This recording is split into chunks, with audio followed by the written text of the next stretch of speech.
আচ্ছা ভাইরা, কিছুক্ষণ আগে আমরা কি করছি বলো তো, এই যে লগ 2 এর মান আমরা বের করছি 0.3010। তো এখন আমরা দেখবো যে কীভাবে এন্ট্রি লগ বের করা যায়, ঠিক আছে। তো দেখো এন্ট্রি লগ কীভাবে বের করবা। তো লগ 2 এর মান তোমার 0.3010। তো এটাই আমরা কি করবো বলো তো, উল্টাটা করবো, অর্থাৎ এন্ট্রি লগ।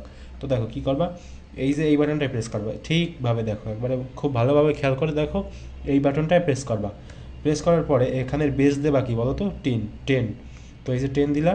এখন কী করবা বলো তো, লগ 2 এর মান বের হয়েছিল 0.3010।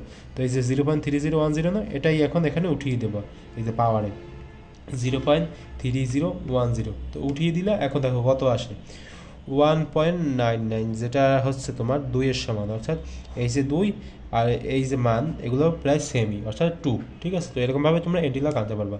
তো আর একবার দেখো, এই বাটনটায় প্রেস করবা, বেস দিবা 10, আর এর উপরে তোমার যা ইচ্ছে তুমি সেই মান দিতে পারো, ঠিক আছে। তো মনে করো 0.60 দিলাম, তাহলে দেখো কত আসে, 3.98 বা 4, যাই হোক এরকম একটা কিছু আসবে। তো এরকমভাবে তোমরা এন্ট্রি লগ আনতে পারো। আচ্ছা, দেখা হবে পরবর্তী কোনো ভিডিওতে।